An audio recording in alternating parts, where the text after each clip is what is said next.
voitures de légende, en collaboration avec Bardal, les produits de haute performance mécanique, et avec Trippy, la solution par excellence pour le chronométrage et le suivi par GPS.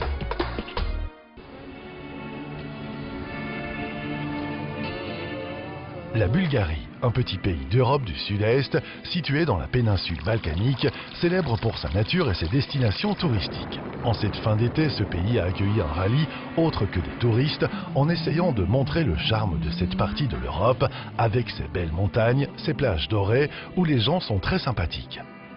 Une course unique, c'était la première compétition marathon de 8 jours en Europe pour les voitures classiques, qui regroupait quelques-uns des pilotes les plus chevronnés dans le domaine du rallye.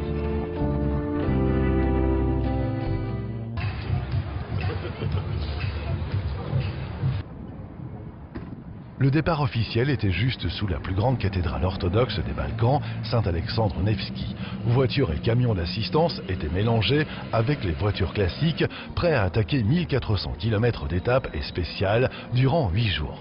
Le ministre des Sports, Krasen Kralev, était parmi les invités VIP et il fut très impressionné par ses belles mécaniques. Les fans pouvaient voir et revivre l'histoire du sport automobile juste en face d'eux.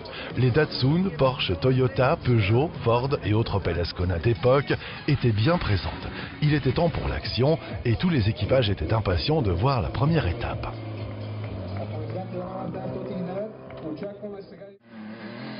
Ce ne fut pas un départ facile pour les voitures classiques face au terrain piégeux. Les concurrents ont atteint l'un des points forts dans le Balkan Rally dès le début. Ce fut une première étape rocheuse et difficile pour les pilotes. Ils ont dû adapter leur style de conduite au terrain trouvé dans la montagne Nurgash. Geoff Bell et Tim Chalen étaient les premiers gagnants du jour et devaient nettoyer la piste pour les autres au début du second jour. Dans les montagnes, c'était la conduite d'aventure avec de larges panoramas, un plaisir pour les yeux dans ce Balkan classique rallye, malgré l'incroyable vitesse des Datsun, Ford et autres Porsche. Les pilotes apprenaient sur le sol de la Bulgarie la meilleure façon de gérer les nouveaux terrains. La réponse à cette question était lancée par les équipes qui poussaient la manette des gaz, une bénédiction pour le photographe et le public. Dans 200 mètres, on va à gauche. Ensuite.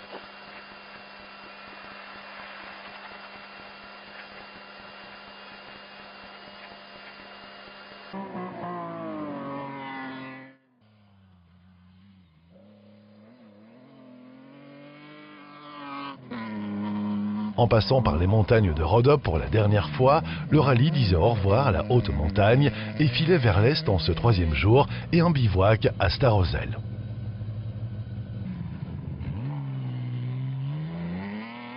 Les routes lentes et rocheuses étaient de mise, les équipes ont atteint les champs de Trakia.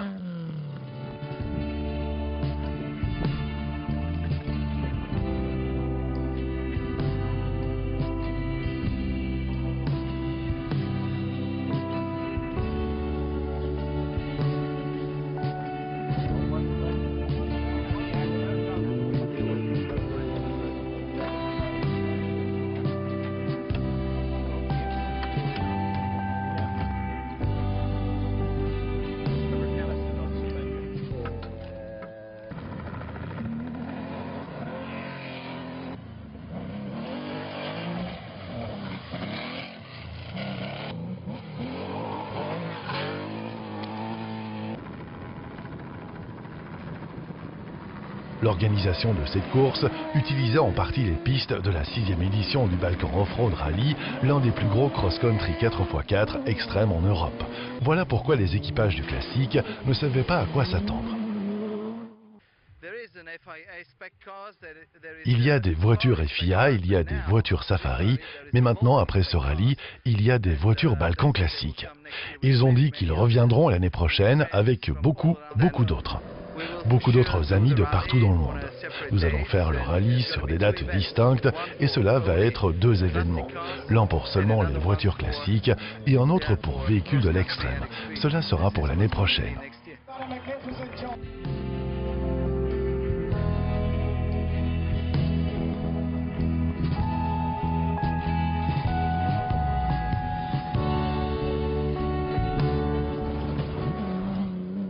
Le lendemain matin, il y avait une bonne humeur chez les concurrents, malgré la perspective d'une autre journée difficile.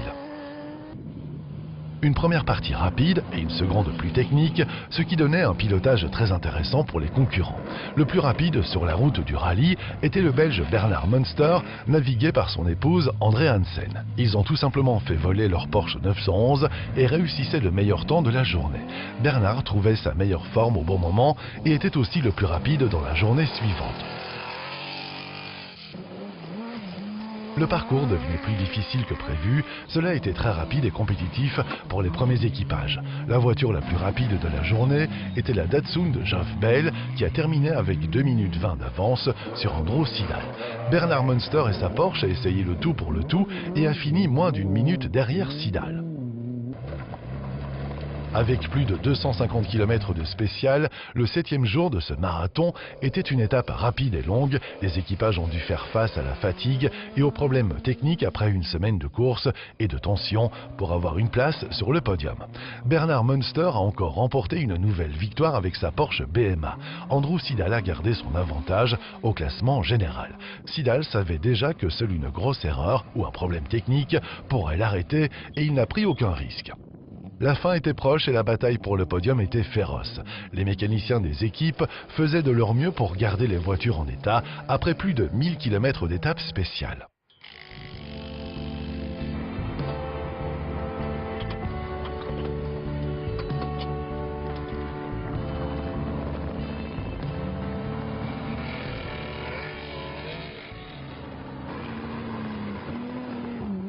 Le plus gros problème était une difficile navigation et bon nombre des équipages ont perdu du temps.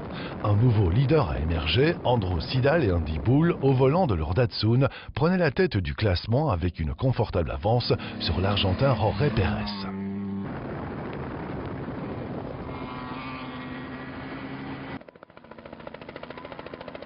C'était le dernier jour et les 161 km de spécial qui allaient déterminer le podium ou au moins la dernière marche sur celui-ci.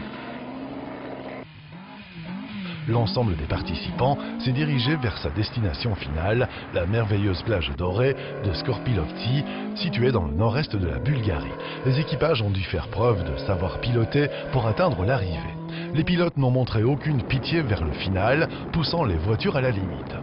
La vitesse maximale de 197 km/h a été atteinte par Munster lors de la 5e étape. Les problèmes mécaniques de la première journée l'ont empêché de mettre pied sur le podium. Dans le même temps, Andrew Sidal a su être patient. Le Brit n'a pas été poussé à l'extrême et a profité des pannes ou erreurs de ses rivaux. Le Belge Bernard Munster a été le dernier vainqueur de l'étape du rallye. La 8e place des Tchèques Andrzej Kouval et Romain Madera et leur Datsun était suffisante pour avoir un équipage d'Europe centrale sur la 3e marche du podium. Geoff Bell et Tim Challen ont terminé le rallye en second lieu avec près d'une heure de retard sur les premiers champions du Balkan Rallye classique, Andrew Sidal et Andy Bull. Les Français François Lettier et Arnaud Debron, avec leur Peugeot 504 V6, se classaient à une honorable 11e place face à une armada de voitures plus rapides et plus adaptées à cette course. Je suis très heureux d'avoir eu l'occasion d'être venu, de voir un nouveau pays et de voir une campagne magnifique, des gens heureux. L'organisation a été absolument fabuleuse. Beaucoup de sourires et une joie méritée, non seulement pour les gagnants, mais aussi pour tout le monde qui a fait partie de cette nouvelle compétition, avec une question simple. Qui sera le prochain gagnant de Balkan Classique ? Le circuit Paul Ricard accueillait les 10 000 tours pour la 7e année consécutive, épreuve majeure du calendrier des courses automobiles sur circuit en ce mois d'octobre. Le cadre magnifique du célèbre circuit varois se prêtait à merveille pour recevoir des voitures de course exceptionnelles. Plusieurs catégories de différentes époques offraient un plateau de choix pour les nombreux spectateurs présents sur les 3 jours de la manifestation. C'est un événement incontournable qui ravit les participants du monde entier. Ces pilotes n'hésitaient pas à livrer bataille dans un esprit de gentleman driver. Le tracé technique, toutefois très sécurisé, participait grandement au spectacle. Les nombreuses personnalités viennent grossir d'année en année la longue liste des participants. On a pu remarquer au volant Jürgen Barth, Carlos Tavares ou encore des pilotes de course modernes comme Nicolas Minassian et Eric Hellary. Ils se sont laissés séduire par le charme des épreuves classiques. Les habitués de ces lieux livraient leurs impressions. Les voitures anciennes procurent beaucoup de plaisir sur le plan du pilotage. L'idée de conduire les autos d'illustres prédécesseurs en sport automobile ont passionné beaucoup de participants. Ce fut également l'occasion de croiser Sohei Ayari, le sympathique pilote d'Aix-les-Bains. Ce dernier a été poussé à monter une structure, le Ayari Racing Club, qui est dédié aux courses historiques, et ce team a pu gagner cette année le Tour Auto. Autre catégorie très appréciée des spectateurs, le Trofeo Nostro Rosso, qui rassemblait de véritables pièces de musée, notamment de très rares Ferrari, Alfa Romeo ou Bizarini. Carlos Monteverde imposait à 2 reprises dans le week-end sa belle Ferrari 250 LM, devançant à chaque fois l'unique et curieuse Ferrari 250 Bridvan de 1962. Nous finissons ce tour d'horizon, pour être tout à fait complet, avec le 60s Endurance qui offrait un plateau de plus de 60 voitures. Les Cobra Shelby trossaient les premières places, notamment avec Yves de Molin et Van Riet. La manifestation fut perturbée le samedi matin par une violente averse qui imposait la prudence aux concurrents du groupe C et de l'héritage Touring Cup. Le week-end d'octobre se résumait à nouveau par un succès, aucun incident n'était à déplorer, mis à part quelques soucis mécaniques.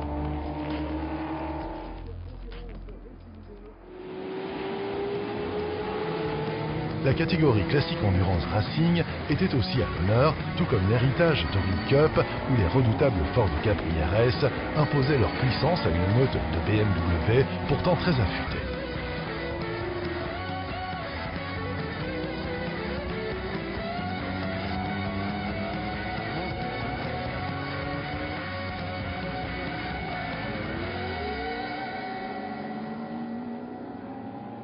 Grâce à cette manifestation, de nombreux clubs de voitures anciennes s'étaient également donné rendez-vous, à la fois pour exposer, vendre, acheter, mais aussi pour tourner sur le fabuleux circuit lors des intermèdes.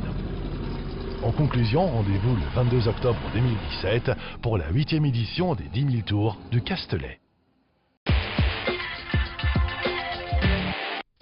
En ce mois d'octobre, pilotes, copilotes ont pris la direction de la côte d'Estoril, en bordure de l'Atlantique, et de la 11e édition du rallye historique du Portugal 2016.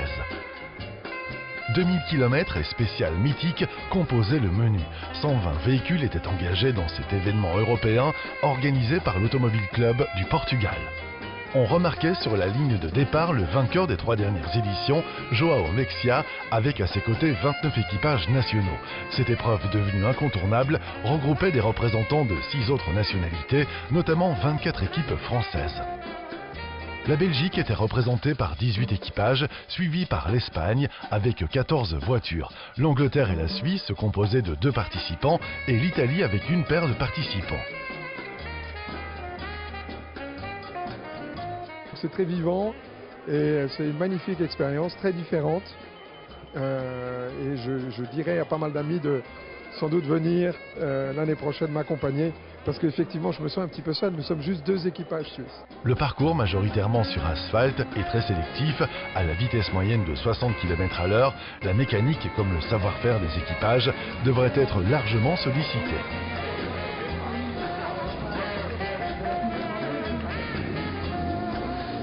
Le rallye pourrait s'orienter vers un nouveau duel entre Mexia Machado sur Porsche 911, déjà vainqueur à plusieurs reprises de l'épreuve, et De Flandre Lambert sur Porsche 911, qui avait abandonné sur soucis mécaniques l'an dernier alors qu'il pointait en tête. Un peu bridé en puissance, Holwood Van Overskelde connaissait ce rallye et pouvait faire la différence. Delay, Nolanders et Philippe Fuchet pointaient aussi dans les favoris, tout comme Daniel Reuter si la chance est au rendez-vous. Van de Wover découvrait le parcours, mais son savoir-faire sera un précieux atout pour une Porsche 914 qu'il connaît bien.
dû faire du 54.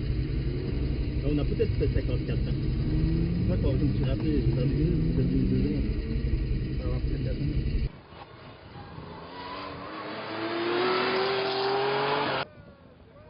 Les contrôles administratifs ont eu lieu avec le départ et l'arrivée à Estoril.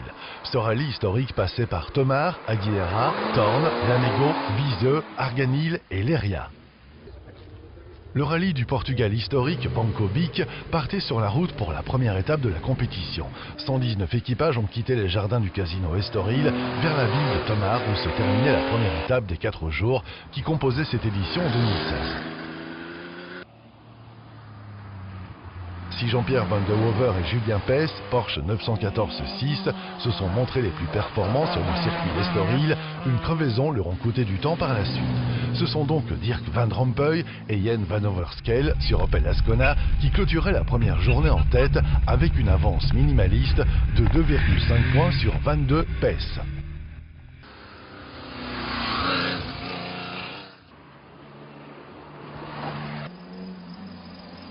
Comme on pouvait le prévoir, les équipages belges jouaient devant sur ce rallye Portugal Historico, avec 4 tests de régularité au programme, dont le premier sur le circuit d'Estoril. La journée du mardi était fertile en rebondissements, la plupart des concurrents ayant du mal à être en phase avec les distances.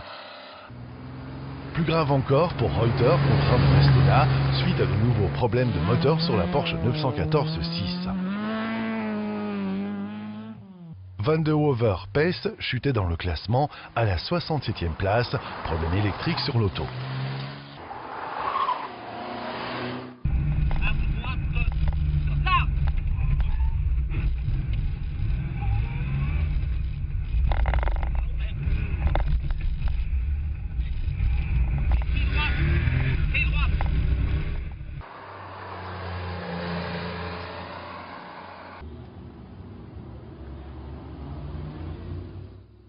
Yves de Flandre et Joseph Lambert sur leur Porsche 911 complétaient le top 3 provisoire à 14,6 points, tandis que Johnny Delay et Yves Newlander sur Ford Escort NK2 étaient 5e.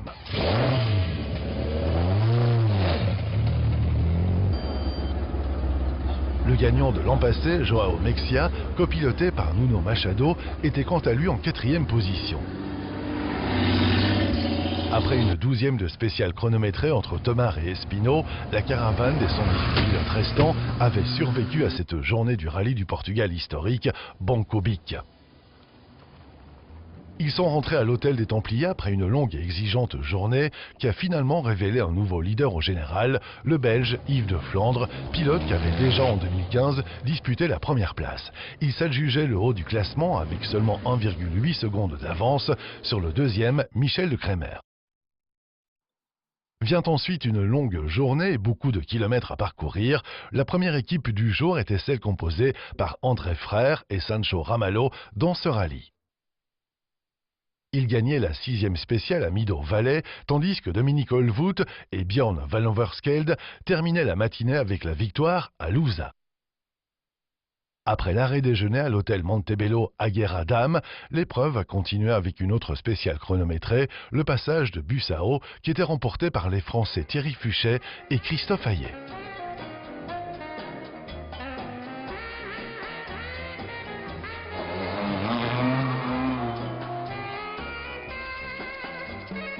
La spéciale suivante était remportée par Yves de Flandre et Joseph Lambert, puis c'est au tour de John Mexia, le pilote portugais essayait de se remettre de l'échec du début de course. Mexia est entré avec le pied lourd dans cette étape et signait la 3e victoire consécutive en spéciale. Malheureusement, le duo était contraint de mettre fin prématurément à leur course. La spéciale de Manus est gagnée par les Espagnols Álvaro Temino et Manuel Gomez. Yves de Flandre faisait face à la concurrence avec une victoire dans Arousa. Dans la version plus courte d'Alvarenga, Carlos Brisido et Antonio Serrao sont les plus efficaces. De retour après l'arrêt déjeuner, Yves de Flandre, Joseph Lambert mettaient la belle Porsche orange en position de leader.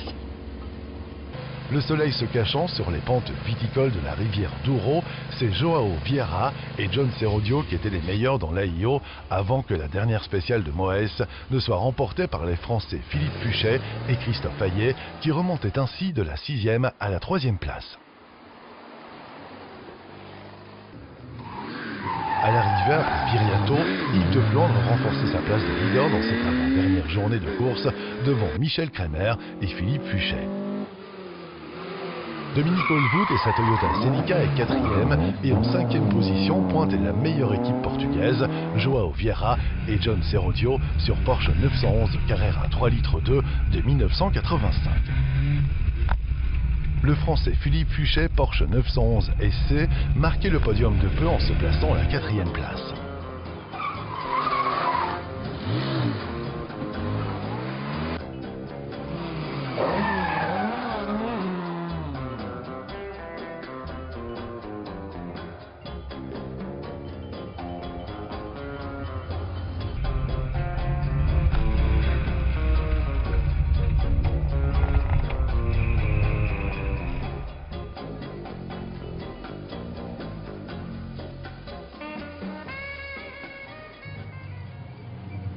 La journée de vendredi fut très éprouvante avec pas moins de 17 spéciales jusqu'à 2 h du matin. Ils étaient 80 rescapés sur les 120 engagés à franchir la ligne d'arrivée le samedi à Estoril.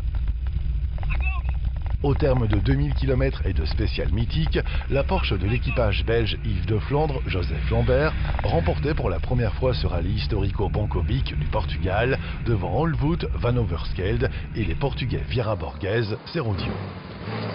L'Automobile Club du Portugal organisait ce rallye de main de maître, il fallait le souligner.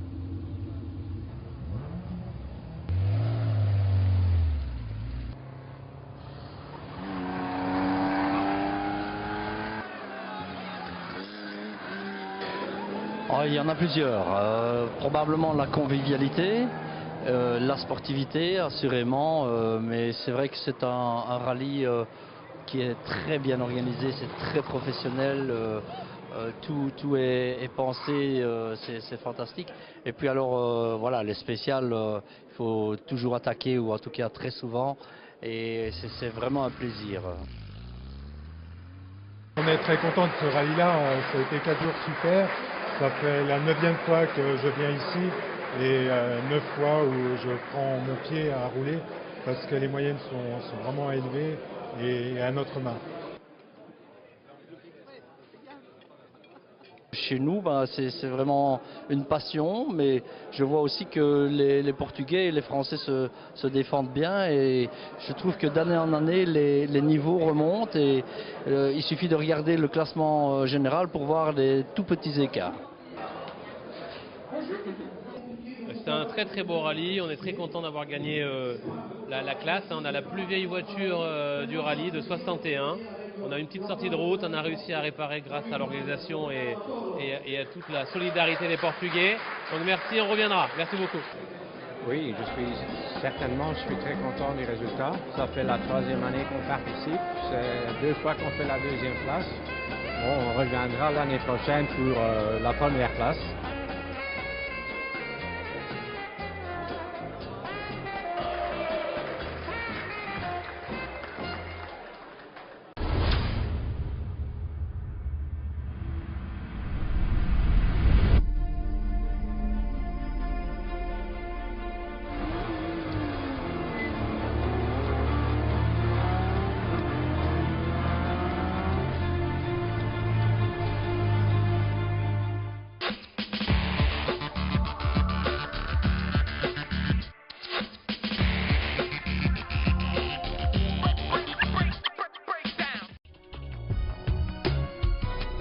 Voiture de légende, en collaboration avec Bardal, les produits de haute performance mécanique, et avec Tripi, la solution par excellence pour le chronométrage et le suivi par GPS.